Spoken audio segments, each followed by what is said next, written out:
Sharp came here, coming at you from chooseyourrelationships.com.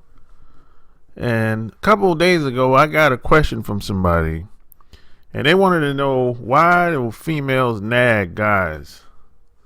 Why do females nag guys? And it's real simple answer, really.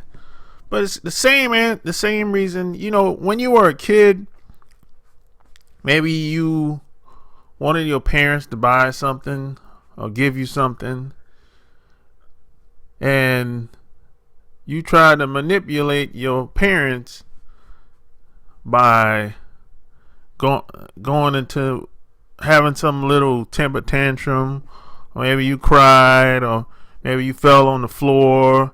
And maybe you've seen kids in public do this to parents, and they do this because they want things to go their way. They want what they want because they're spoiled. And so you have adults grow up doing this, acting like little kids, basically. They want what they want, when they want it, how they want it, and in the way that they want it.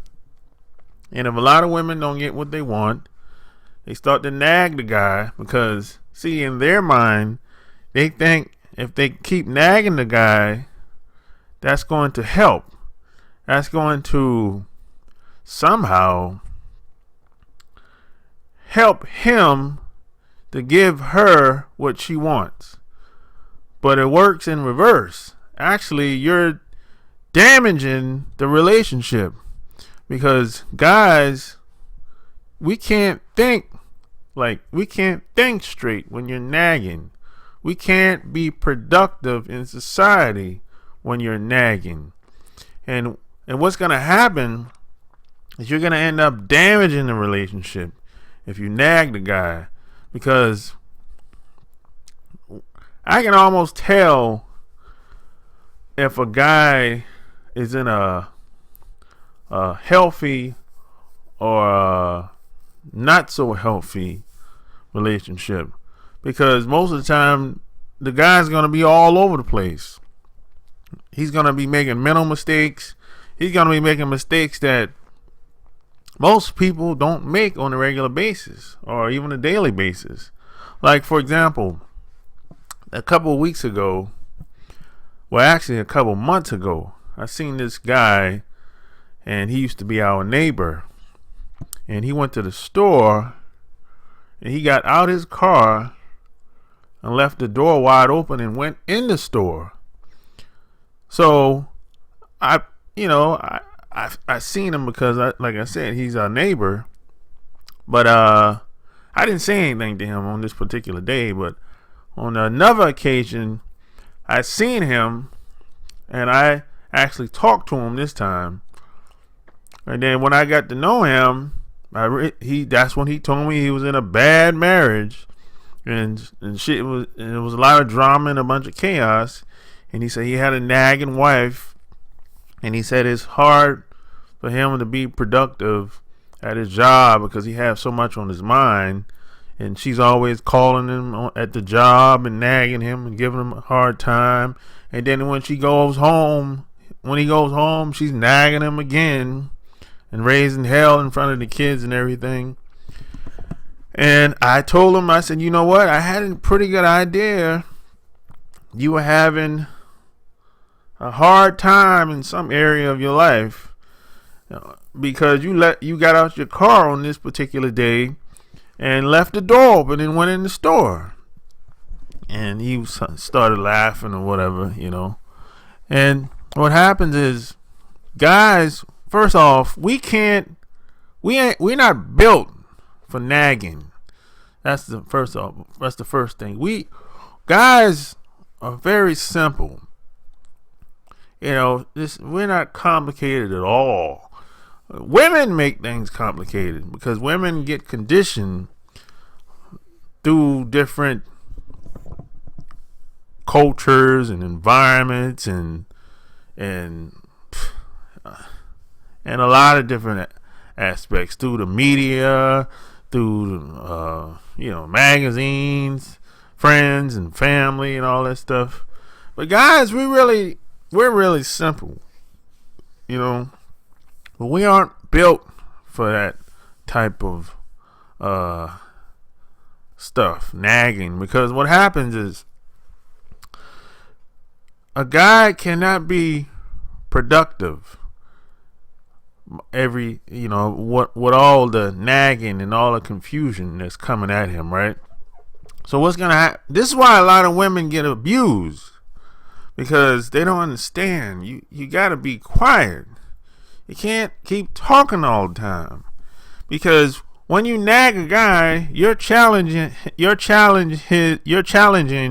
his manhood by default.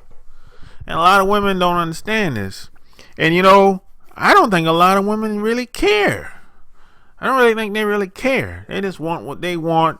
They don't really care about how the guy feels. They just want what they want, how they want, when they want it. Really, I believe that. I don't think some women care. I think some of them have some psychological problems. Maybe they had some daddy issues growing up, or maybe something tragic happened to them growing up. But they forgot to share that with the guy that they got married with or got in a relationship with. This is why if you're a guy, you really don't. It takes time to really get to know a person. It takes at least 7 years to really get to know a person really well. And most of the time, most people don't even make it to 7 years. Not even close, because most women, especially the women that believe in manipulating guys, they jump in fast.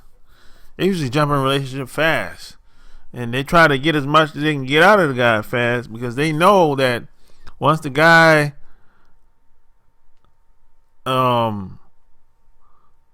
figures out what she's all about, game over. And she's probably going to get dropped. At least that's how she's thinking. She don't really have any confidence in who she is as a person. So in her mind, I got to get as much as I can get as quick as possible. But if you're a guy, and if you're with a woman that's nagging, that you can't reason with, that you can't have a conversation with, and the reason why she's nagging you, because she's not a good communicator. So she has to nagging is her last and only resort to try to manipulate and control you. And if you're a guy, you're probably going to have to get rid of her eventually, because you can't live with a person like this. They'll run you crazy. You'll end up getting violent, or maybe beating her up. I mean, if you stay in a situation like that, because as a guy, we're not built for that. We're not built for confrontation. I mean, that's why a lot of guys just walk away, or leave, or stay in separate rooms that's married today, because we're not built for confrontation like that. Guys don't vent. We broke stuff. That's just how it is. Guys don't vent. Guys don't express themselves as much as they should. Women, they express themselves in a lot of different ways. Sometimes whining, complaining like little girls, but guys aren't built like that. So this is why a lot of guys can't take the nagging. So if you're the best alternative for nagging is learn how to communicate and stop trying to manipulate and make plans and having all these high expectations behind the guy's back without letting him know. That's the best alternative for nagging. So this is why women nag, because they're like whiny little girls. They want what they want, and they put so much high expectations on the guy, and if he doesn't deliver, then she's disappointed. But it doesn't have to be that way. If you become a better communicator, you can do the same thing in less time and be much more effective. So If you like what you heard in this video, subscribe to my YouTube channel. Check out my blog at chooseyourrelationships.com. Until next time, Sharp Game is out.